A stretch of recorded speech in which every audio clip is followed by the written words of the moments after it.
자, 안녕하세요. 반갑습니다. AP투자연구소의 전문가 이정열입니다. 자, 금일은 9월 22일이고요. 현재 시각은 11시 46분을 지나고 있습니다. 지금 같이 살펴보실 종목은요, 네이버라는 기업이고요. 종목 코드 번호는 035420입니다. 자, 네이버가 최근에 좀 낙폭을 좀 확대하는 그런 모습을 좀 보여주고 있습니다. 최근에 추가적인 상승을 강하게 상승세를 좀 강하게 보인 이후에 나오는 조정이라서 반등 포인트가 어디인지 그 부분을 조금 살펴볼 필요가 있을 것 같은데, 뭐 반등 포인트를 뭐 사실 지금 기술적인 부분들은 1차 지지선을 좀 이탈하는 그런 모습을 좀 보여주고 있는 상황이기 때문에 뭐 2차 지지 구간에서의 반등을 좀 기대를 해볼 수 있도록 하든가, 아니면은 좀 시기적인 포인트들을 좀 지켜볼 필요는 있을 것 같습니다. 자, 우선적으로는 지금 최근에 우리가 주가가 좀 돌파를 하지 못하고 조정받은 이유들은 뭐 FOMC의 부양책, 적극적인 부양책의 부재, 뭐 FOMC가 기본적인 태도는 비둘기가 맞습니다.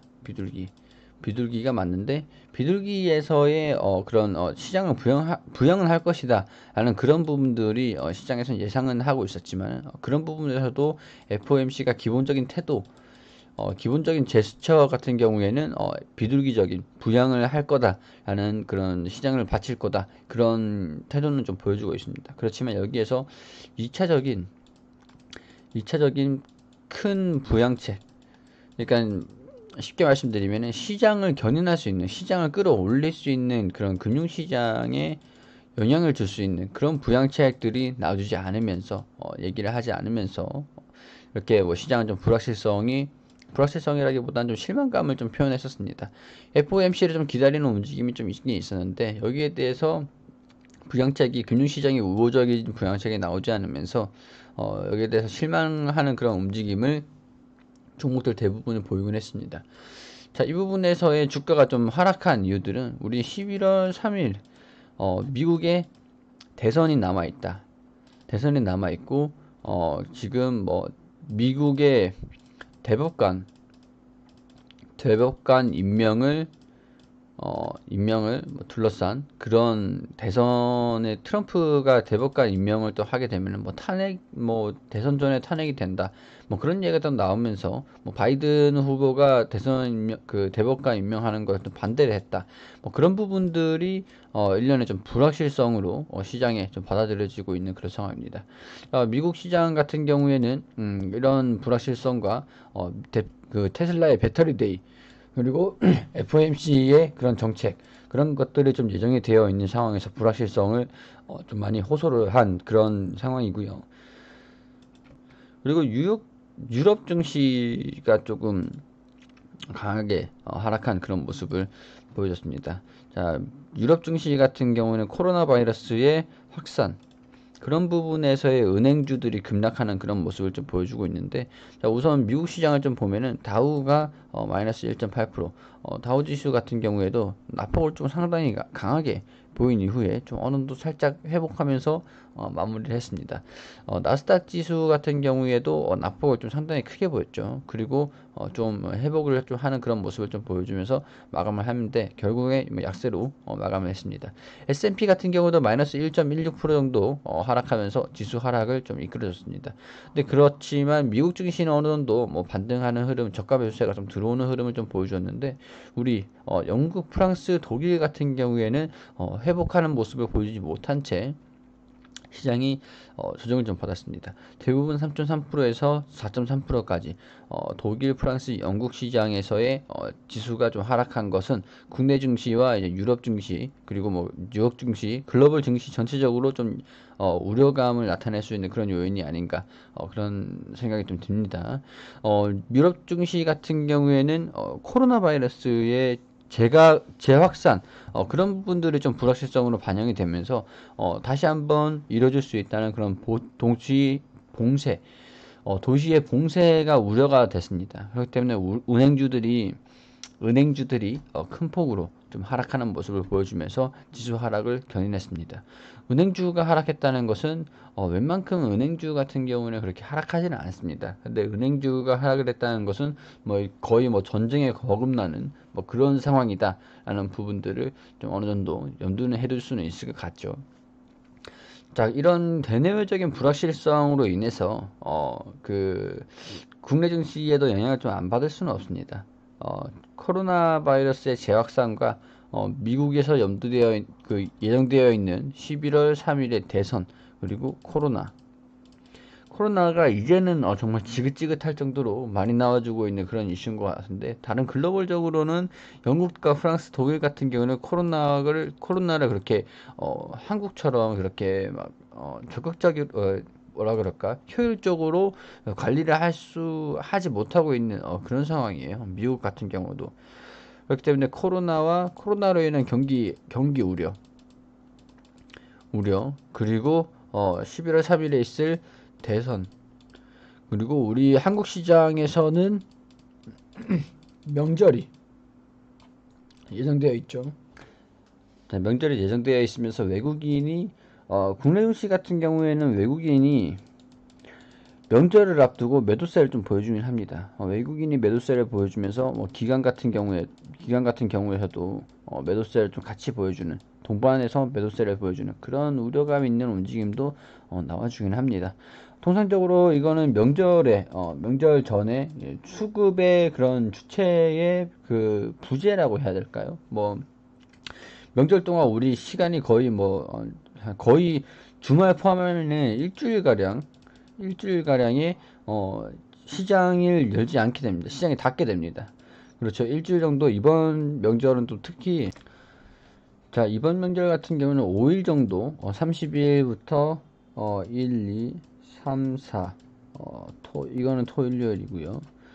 자, 우리 수목금토일 이렇게 그 시장이 휴장을 하게 되는데, 이 당시에도 미국에서의 이슈, 그러면 중국에서의 이슈, 그리고 유럽에서의 그런 이슈들, 이런 것들이 이 기간 동안 이 거래를 하지 못함으로 있어서 반영이 되지 않습니다. 반영이 되지 않기 때문에 이런 부분에서의 불확실성이 좀 부각이 되면서 외국인이라든가 기관에서는 통상적으로 매도세, 이전에는 매도세를 좀 보이는 그런 특징적인 이벤트라고 생각하시면 될 것 같습니다.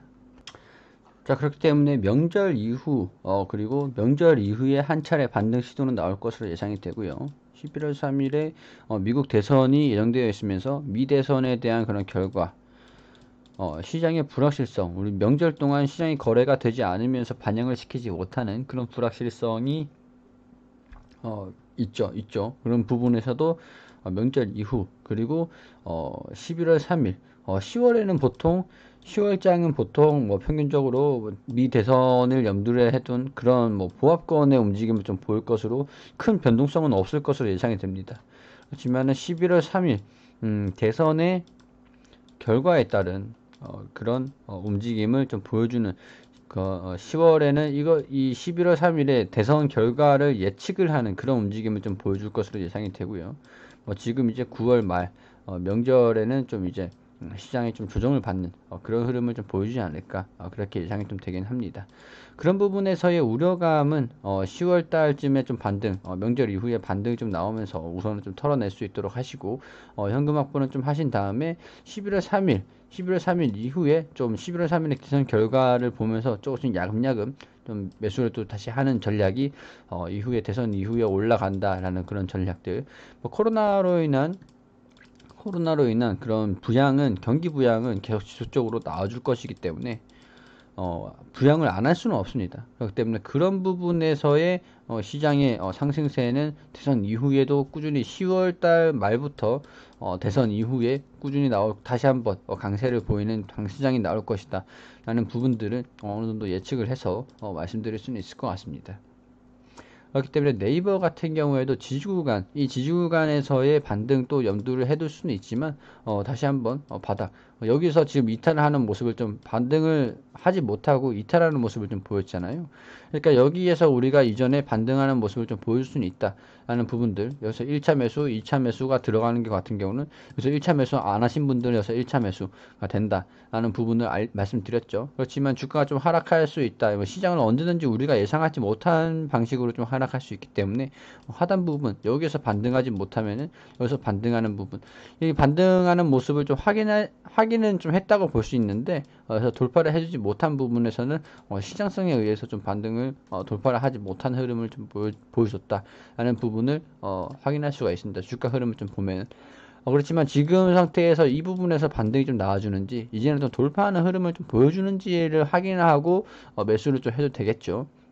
돌파하는 부분을 확인하고 매수를 좀 해도 됩니다.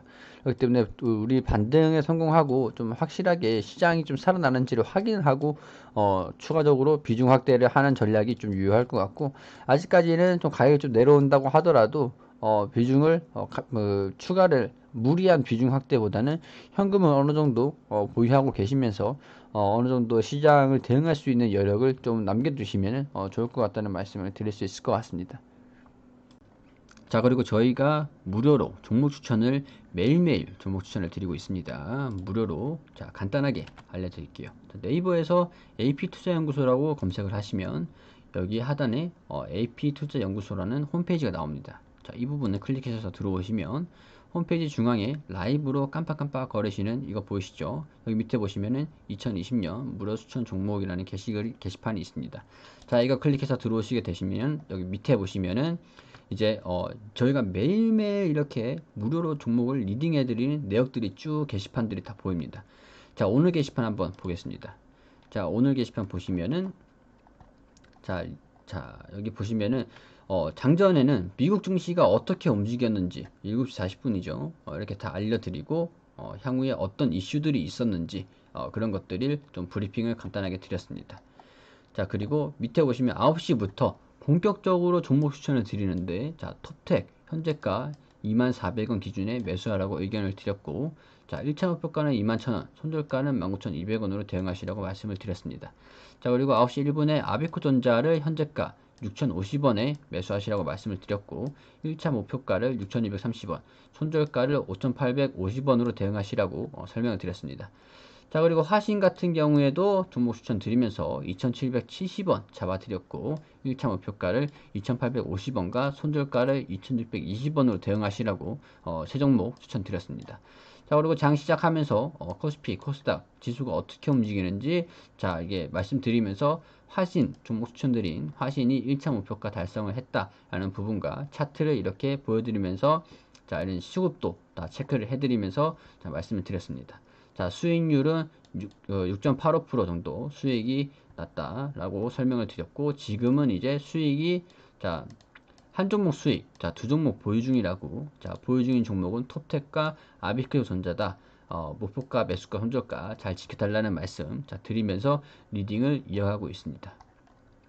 자, 아래로 쭉 내려오게 되시면은 또 여기서 화신, 추천드린 화신 종목이 추가적으로 급등을 하면은 또 이렇게 말씀을 드리고요. 그리고 자, 아비코전자도 1차 목표가 달성했다라는 부분도 자, 브리핑을 이렇게 드리고 있습니다. 자, 추천가 대비 3% 정도 수익 축하드린다라는 내역도 보이시죠? 이제는 또 한 종목 정도 보유하고 있고 톱텍을 보유하고 있다라고 설명을 드렸습니다. 자, 이렇게 꾸준히 종목들 리딩을 이렇게 드려서 수익을 받으실 수 있도록 안내를 드리고 있고요. 저희가 이렇게 들어오셔서 종목들 추천 받으셔서 수익을 낼 수 있도록 하시면 좋겠습니다. 자, 시청해주셔서 감사드리고요. 다음 영상에는 좀 더 알찬 정보들과 도움되는 내용들로 다시 한번 인사드릴 수 있도록 하겠습니다.